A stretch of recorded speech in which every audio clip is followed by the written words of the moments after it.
Hi, everybody. It's good to be here. I want to talk about the creation of the perception of scarcity where nothing exists. When I was the dean at the University of Virginia, I had the privilege of living in Pavilion 9, the building on the lower left, on Jefferson's lawn. This, by the way, is where we had the neo-Nazis and white supremacists march with torches chanting in August. And having dinner in that house, I could invite people. I invited the head of an investment bank, and I said, Mr. Jefferson would ask, what do you know about the world that we don't know because we don't do what you do? And he said, I don't know what you're asking. I said, well, what's the secret of Wall Street? He said, oh, Bill, that's so easy. It's the creation of the perception of scarcity where none exists. The creation of the perception of scarcity where none exists. This is getting us to move and to think we're going to miss out. Scarcity. But what would happen if we had a perception of scarcity where nothing existed? So I was asked by the financial institutions in the Netherlands to do a talk on circular economy, because I was called the father of the circular economy at Davos, and they heard that, and they said, will you come and talk to us?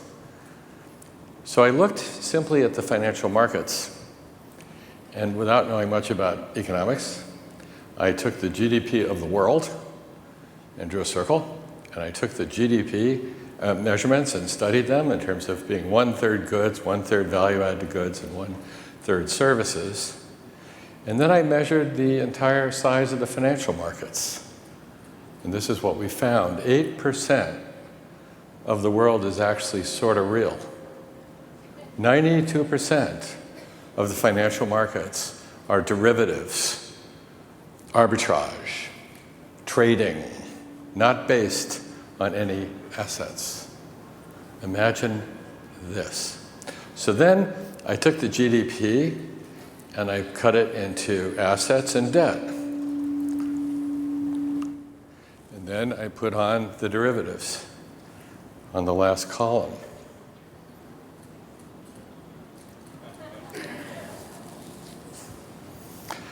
The creation of the perception of scarcity where nothing exists. This has led us to the point there are 3 individuals in the United States who have wealth equal to 1/2 of the US population. Bill Gates, Warren Buffett, and Jeff Bezos have the wealth of 150 million Americans. Equal. Imagine. 8 individuals in the world have wealth equal to 1/2 of the human population. 3.5 billion people. 8 individuals. So as we talk about the circular economy, as we talk about our work, and how do we grow our business, and how do we grow to help people around the world, we better get back to fundamentals, because we have to go to our values now, not just value. This isn't the notion of statistical significance. This is the notion of values and meaning. This is not about smart, it's about wise. It is not about artificial intelligence, it's about natural intelligence. And if we look at the world and say, well, where do we come from? So we can understand where we might go. Let's go back to fundamentals. The Earth is powered by the sun, basically. And we have a rock in space with a little water, a dead rock in space. And all of a sudden, we get the sun combining with that dead rock and water, carbon from the atmosphere, and we get soil. And that is the beginning of us. And we need humility, and it's very clear because the words human, humus, and humility all come from the same root. To be humble is to be grounded. So if we start to realize then that the world is physics, chemistry, and biology coming together, and we represent biology, biology actually represents negative entropy. You burn the log, it scatters. The law of physics, entropy.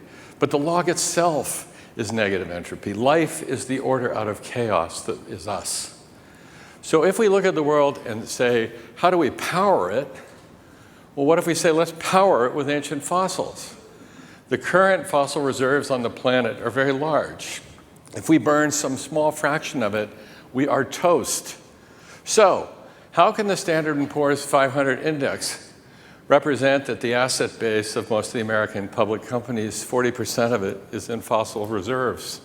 And if we burn a tiny bit of it, we're gone. These are assets that have to get stranded, and we have to recognize that.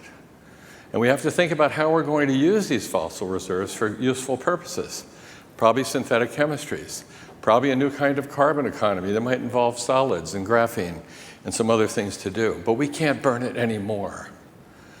So that's why I wrote the paper in Nature, and I said we should call the carbon fugitive, durable, living. This idea that carbon negative is a positive is kind of crazy. You're telling an 8-year-old that a double negative is a positive, they're going to wonder what we're doing. So let's get it simple. So what we do is we look at the world as having life cycles of products of consumption that can actually be consumed, and they go back to soil safely. We call them biological nutrients. And we have technical nutrition we've developed in the last 5,000 years where we start banging on things and we make stuff, and those should be seen as services. And when we first proposed that a washing machine be a service or lighting be a service, and that the indium and the gallium could still belong to the manufacturers, the rubber, the glass, the steel could be put into circular economies, we were accused of being communists because we didn't believe in ownership, really. And now we see these things as the services that they are, and we can imagine they become perpetual. So let's not contaminate the biosphere with technology. Let's not contaminate technology with biology. Let's keep these two separate.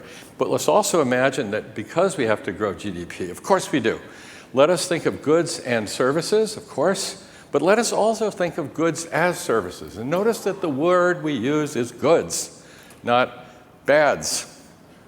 Right now we have a lot of bads. And it's important to think first about material human health and ecological health. So when we do cradle-to-cradle work, we have 5 criteria. Human ecological health is first.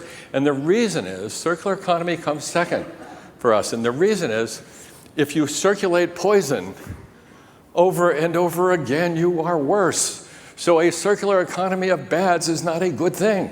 It's a worse thing. So circular economy is not a good.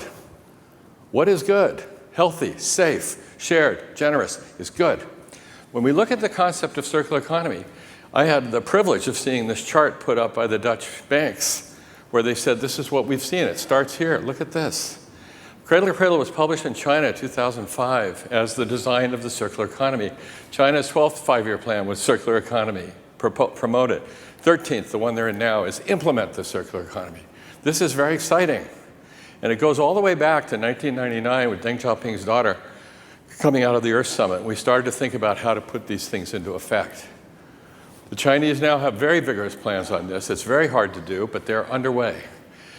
It's exciting that at the World Economic Forum, where I've just come back, it's my 17th year, if you can imagine, I was told that I'm part of a special club because it's for CEOs and heads of state, and there aren't that many that stay in office for 17 years. So when you think about it, the circular economy is now a fundamental feature, thanks to people like Ellen MacArthur here, who have brought this to the attention of the world's economic leaders. And the dimensions are being put to it. This is the European dimensions that McKinsey and Ellen MacArthur are working on. We've got Accenture looking at global numbers of what this means and the value of the circular economy. But just remember those derivatives. Just remember this $4 trillion and put it in that picture. This is not enough. We need to realign our values around value. We have to understand that we're here to make more goods and less bads. Our idea is to create a celebration of abundance of goods and services and goods as services so that we can use them over and over again and expand. And we have to be generous with each other. And we move the fundamental question from how much can I get for how little I give, the current question of modern commerce, to how much can we give for all that we get. This is about all of us. And so it becomes a world of abundance and sharing. And so that's why I translated this into the 5 goods, so I can explain it to children. Because children understand this. Good materials, good economy, good energy, good water, and good lives. Good materials are safe and healthy in biological and technical systems. Good economies are circular, they're sharing, and they're shared. Good energy is clean and renewable. This is not complicated. A child understands that good water is clean, but it's also available every single day.